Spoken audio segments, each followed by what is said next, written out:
Hello, everyone. It's good to see that you could join us again today for another life story, which is coming to you from Lifestories Worldwide. It's live on Zoom, Facebook, and YouTube. If you do need any help, then you can contact us on our hotline. You can see that on your screen, +44 794 355 0287. You can also go to our website, lifestoriesworldwide.com, and there you'll find lots of information, lots of help for you. We bring you stories from all over the world, and they go out all over the world. Today, we have a story from Australia.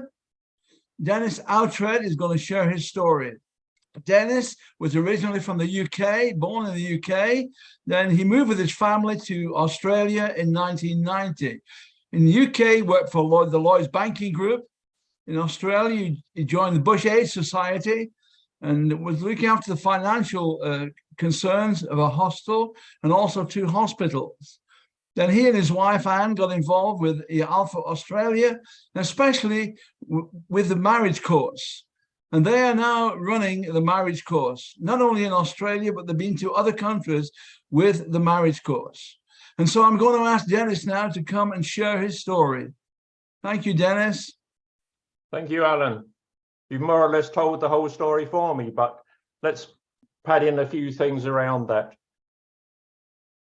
So, back in 1946, when I was born, my parents were expecting a daughter and wanting a daughter. And they had the name Elizabeth in their minds, and when I arrived on the scene, they had no name. So they asked my brother what name he would give this boy child, and he said Dennis, which was the name of his best friend at that time. They parted friendships very quickly after that, I believe, which was interesting because that young man unfortunately spent more time in jail than I'd care to think about. And soon after that, in the early months of my life, I contracted whooping cough and should have died at that point of time, according to the medics. But God had a different plan, and I was obviously totally unaware of that at the time, as I had been for most of my life.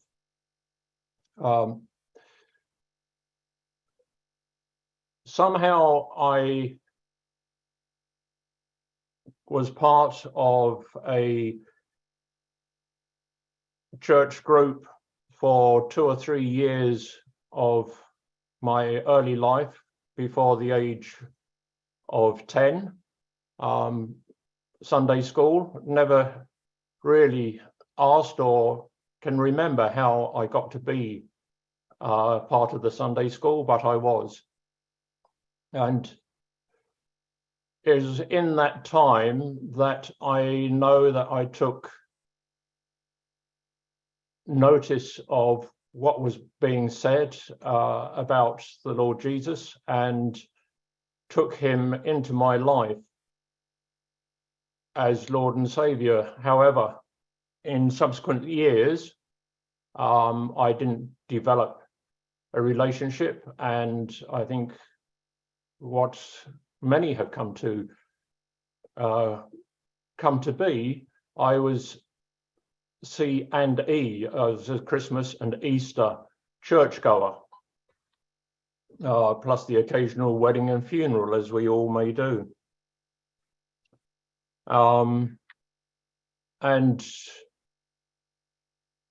during life, as I grew up, I thought I might become a scientist and went to university just for a couple of years, as it was in the end, studying a special degree in physics, and found that I had a greater interest in finance, and dare I say on these lines as well, that I was a reasonable poker player, but did not keep the right face with the right hands, so that let me down.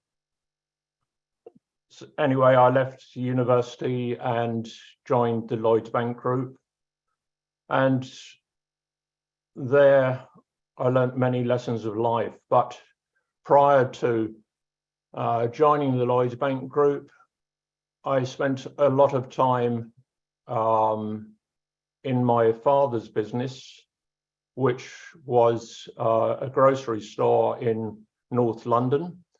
Goes back to the days when electronic tills were not available and people were served as opposed to running around the shelves and getting their own food. And through that experience, I learned a lot about how to serve people and how to relate to people, in that you have to have the right heart if it's your own business, and particularly in that line, to retain the customers. And that is what one needed to do to maintain one's own life. Anyway, I joined the Lloyds Bank Group, and one of the first areas that I learnt there was with dealing with the stock exchange. Their motto, their line was, "My word is my bond."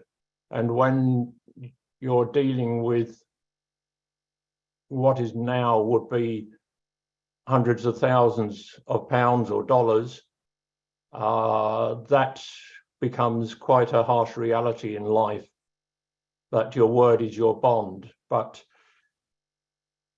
it's something that I think we all should learn early, to be faithful to our word and the word that is given to us. Soon after joining Lloyds Bank, Anne and I were married. We had known each other for 2 years, and we would have been married earlier than that, except that Anne's parents were in Germany and we were waiting for them to return to the country so that the wedding could be held at their house in their back garden. And also at that point of time, sadly, my parents said that I was too young to be married, did not have the experience of life, and did not have any money. However, we did get married, and regrettably they did not attend. And we have had an incredible life together since then. Have seen many facets of life, as you will hear. And in all of this time, as I said, my travel, my journey with the Lord was not. I knew he was there, prayed occasionally, but rarely, and got on with life in my own strength. And this was fine, so I thought. And our married life, we were blessed with 2 daughters and now 4 granddaughters. And intriguingly,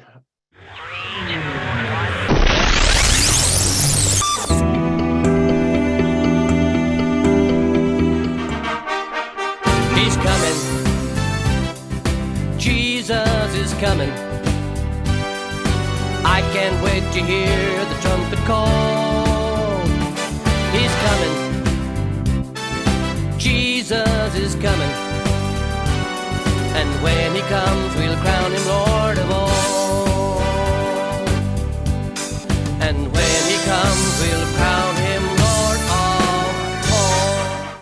Although we came out with our daughters in 1990 from southern England to Sydney, Australia, one of our daughters is now back in the very town that I was working for the last 8-10 years in the UK, Haywards Heath. And the other daughter is in Singapore with her family. So, yeah, we are here, but we know that we should be here and not necessarily following our children directly, so to speak, as some people do, which is good to be alongside of your children. But we cannot obviously be in the UK or Singapore at the same time. The journey to Australia was the interesting one so far as we are concerned, and so far as many are concerned, because both Anne, my wife, and myself, we were in good jobs in 1988, had been to Australia a couple of times because Anne's brother had previously moved out here, and we visited him. And on both occasions that we came over here and asked when we got back to Sussex, do you want to move to Australia? And basically I said, no way. We've got a good life here. Why should I want to move?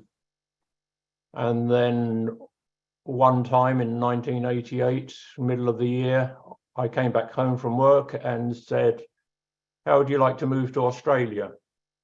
And I think you can all imagine what reactions might be. And Anne said to me, basically, go to Australia for a holiday, sort your thinking out, and then we will see.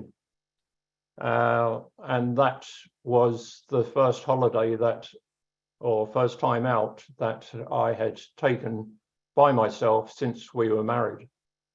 We've tended to do everything together as a family and believed that family is first in life, and now, yes, first after the Lord. The point with family being first, I can illustrate easily in that part of my career with the Lloyds Bank Group was as an internal auditor. That meant I was away from home for 5-6 nights a week and in various parts of the UK in that time, auditing the procedures of particular offices. And our daughters were very young at that stage, under 3 years old. And to me, I had enough, and I said to my seniors at the time that I would prefer to step back from the role and spend time with the family and see where things would develop from there. And thankfully, the staffing area of the bank, of that side of the bank, agreed. And so I returned to a role in the City of London and was at home as a normal working person might be in London at that time, commuting in and out to the job. But yes, came over to Australia and checked out a few things, thinking that I might go into a tourism area. There was quite a few opportunities at that point of time, and spoke to a friend who in the Westpac Bank who had a similar role to myself. And it was in that conversation that I realized that the Lord, I didn't realize the Lord had provided at that time, but I realized that we had the funds at that time to be able to make the move across. Got back home and we talked about it as a family and all agreed, yes, we should come over.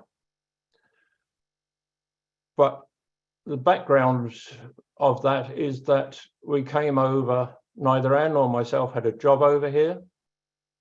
The girls were then teenagers, and our eldest had just taken, or at least would be taking, her GCSE just before we came. So it was quite a change in life, but there's one thing that I had certainty about, and that was everything would be okay, and that we would not have any worries.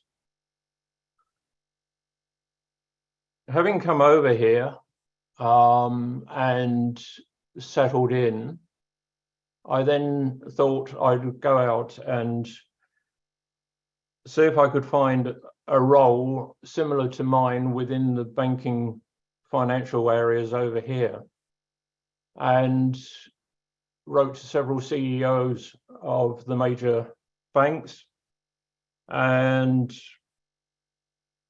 one in particular came back and said he was very interested and he would circulate my details around his head of departments because he wanted me on board. A month or so later, he came back and said, sorry, I'd love to recruit you, but I won't. I'm having to watch for daggers in my back. I don't want to recruit anyone into the same situation. And soon after that, the banks had a clear out of senior management. And following that, my eldest daughter, looking through a local freebie newspaper, saw an advertisement for a general handyman at a local wildlife park. And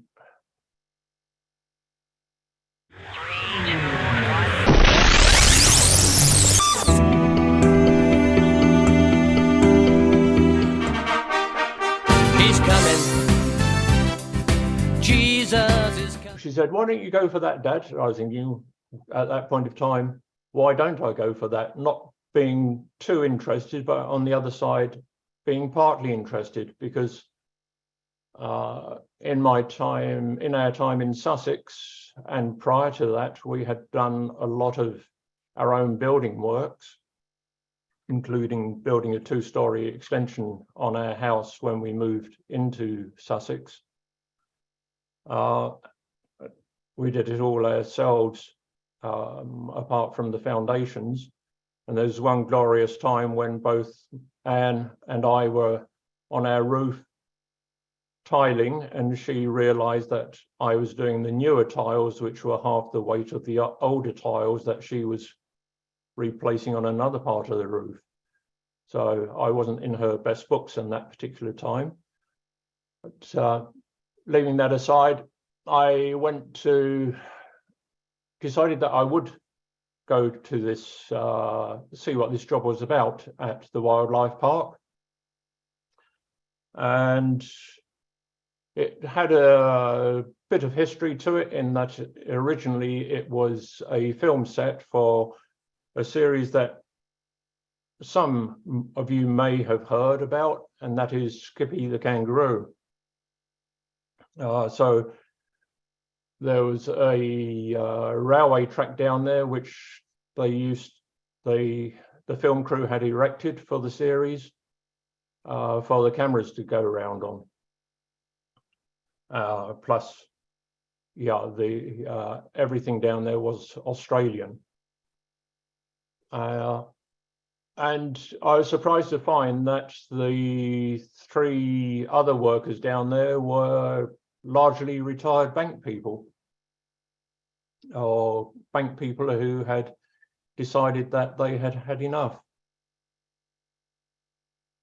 I was there for 18 months and learned a lot about Australian wildlife and the flora, the fauna, the weather, and moved on from there. And during that time, we had joined a local church. And soon after joining that church, a new friend challenged me as to where I stood. and he knew absolutely nothing about me. And this surprised me at the time. And indeed challenged me, as he intended at that time.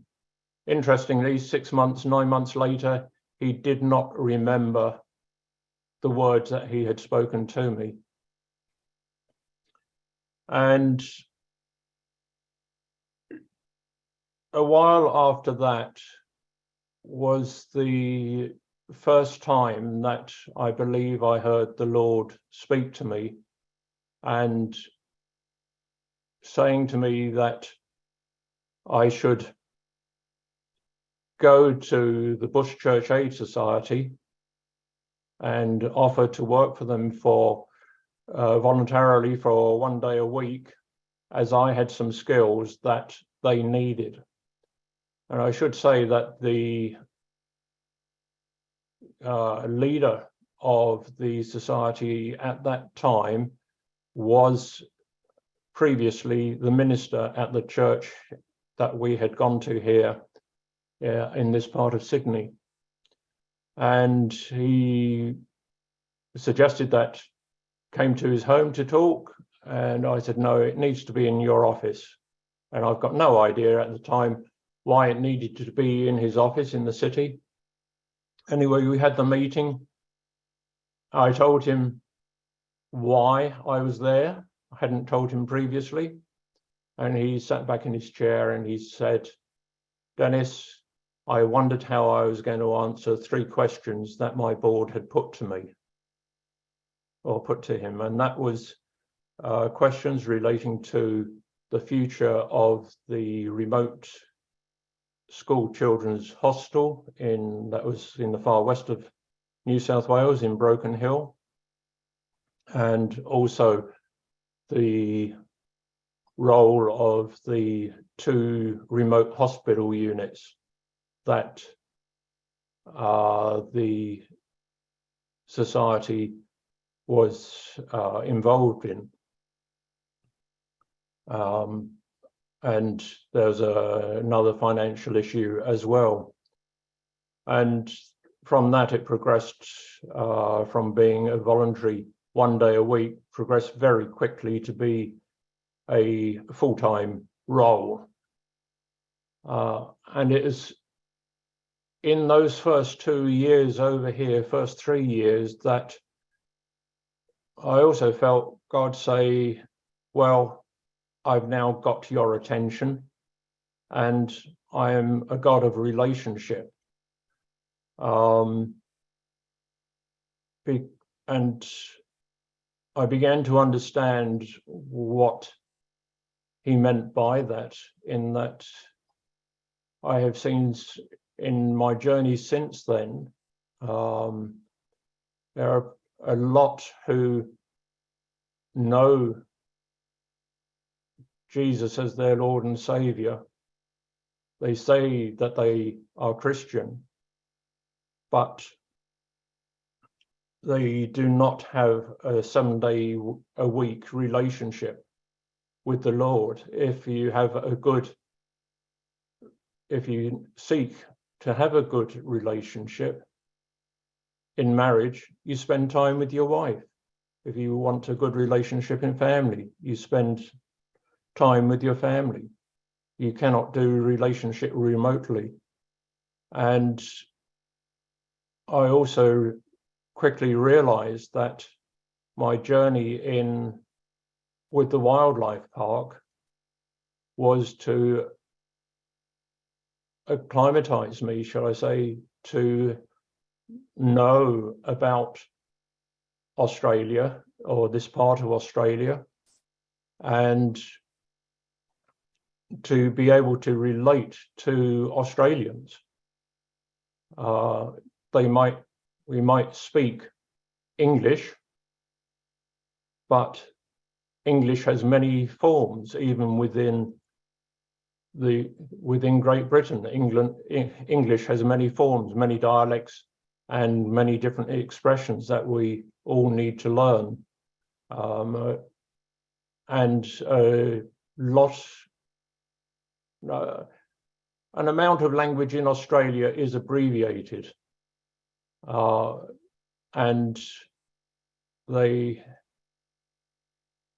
some speak very quickly, some speak with their teeth held close together, and it's joked that it's that way to stop the flies coming in. But an example that I learned very early on in the wildlife park was that the owner said to me, would I move that slippery dip over there?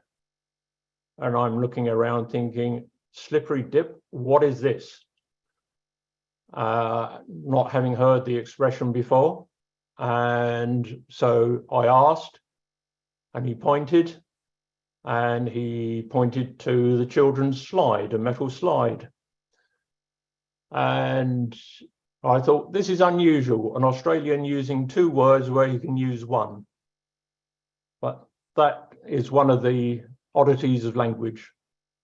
And I think those occur wherever we are.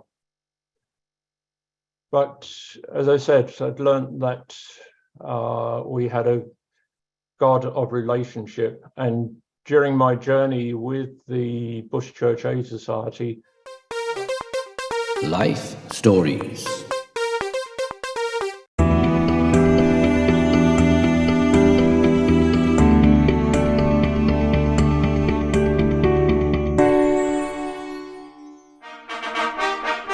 He's coming.